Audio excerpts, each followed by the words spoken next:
Little Woman, Louisa M. Alcott, Chapter 1, The March Christmas.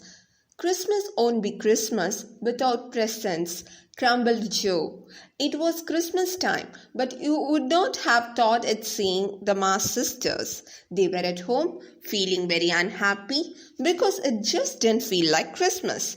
Their father was a priest, but now there was a war in America. He had joined the army.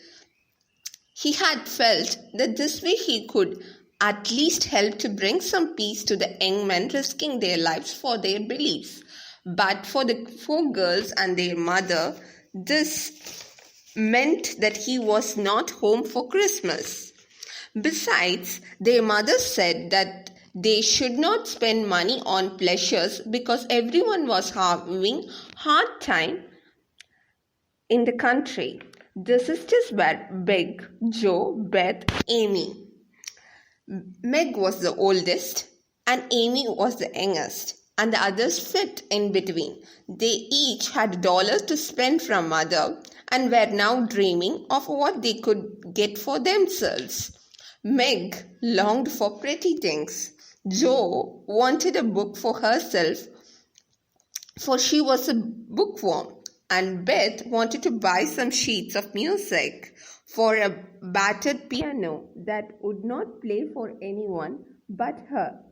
Amy was artistic and wanted to buy some colored pencils. As they sat around thinking these pleasant thoughts, Joe held out Mother's shoe to the fire to have them warm and toasty when she returned. The shoes were worn out and Joe murmured, "She needs a new pair." Beth heard her. "I thought I'll get her a pair with my dollar," she said. Immediately an argument began among them about who should buy Mother the shoes. It continued until Beth had an idea. Let's each get her something for Christmas and not get anything for ourselves. A few happy minutes passed as they decided what to get for their mother. Meg would give her a pair of gloves, Joe a sturdy pair of shoes, Beth a set of neatly hemmed handkerchiefs, and Amy a small bottle of scent bottle, and which would leave enough money for the colored pencils. Once they made up their minds, they felt much happier and began to think about the Christmas play that they would be putting up. Every year for the past few years, Joe would write a short, extremely exciting play that the four sisters would enact for their friends. These plays had princesses, witches, and knights, heroes, and villains. Everybody who came had a lot of fun. Christmas morning arrived. By breakfast time, they were all hungry, eager to begin eating.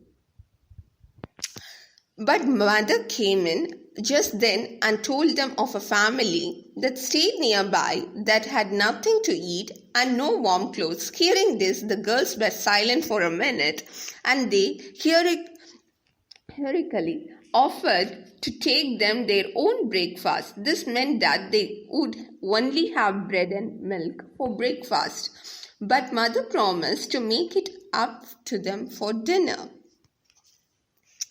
So they trooped out, 4 girls and 1 woman, bringing goodwill and comfort to the sad, cold and hungry family in a bare, miserable room that they called home. It was a happy breakfast for the March family, even though they didn't get any of it. It was even better when they went home. Mother came into the room as Amy threw up the door and Beth played her happiest tune. Meg escorted her to the table and all of them watched as she opened her gifts. She was surprised and touched and very proud of her daughters as she wore the new shoes. Put a hanky scented with Amy's scent into the pocket and slid on the gloves. The other girls were surprised and happy to see that Amy had got a large bottle of scent after all, spending her full dollar on Mother's present. The morning passed quickly as all of them hugged and kissed, laughed, and talked all at once. The rest of the day flew past as the girls began to prepare for the evening's festivals.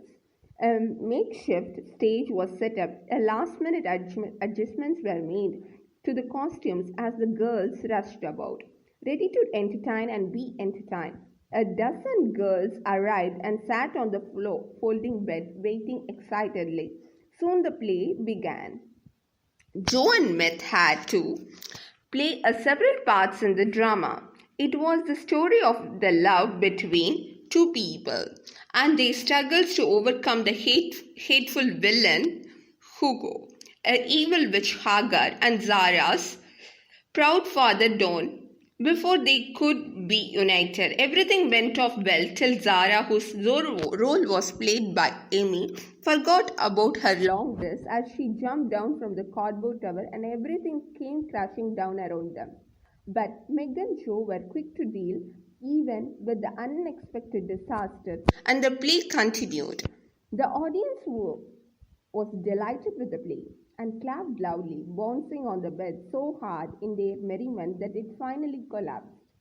Joe and Meg had to run to rescue these girls, many of whom were laughing so much that they could hardly breathe. Hannah, the March cook, arrived just then, announcing that dinner was served and would all the young ladies please come down. This announcement was a big surprise even to the sisters, and they were even more amazed when they saw the dinner laid out on the table. Such a wonderful treat was a thing of the past, when the Marchers had a plenty of money, but they hadn't seen such wonderful things in years now. There was even a cake, a fruit, and sweets of all sorts, and lots of ice cream in many flavors waiting for them. There were even thousands of huge flowers in the middle of the table, and the girls stared, first in shock and then in delight. "Did the fairies bring this?" Amy asked in a hushed voice. Both clapped and said, "It's Santa Claus." Meg was sure Mother had arranged it, but Joe was struck by a different idea. Aunt March sent it. But they were all wrong. Mother smiled at them as she said, "No, old Mr. Lawrence sent it. Hannah told one of his servants about your breakfast party. He was so pleased when he heard that he requested to be allowed to send you girls something to express his friendly feelings. He was my father's friend, and I couldn't refuse. So now you have a feast to make up for the morning's bread and milk." All the girls exclaimed when they heard. One of the girls told them how her mother said that old Mr. Lawrence was very proud and didn't like the mixing with his neighbors. He even kept his grandson shut up in the house and made him study very hard. Mrs. March listened and told the sisters how she had nearly asked Lawrence boy to stay when he had come over with the food because he looked as if he wanted to join in the fun. The girls exclaimed at the idea. "Thank God you didn't, Mother." Joe laughed. "But the next time we have a play, we will call him over. He can even act in it." So it was a Merry Christmas for them all. That's the end of the first chapter. Let's listen to the second chapter later.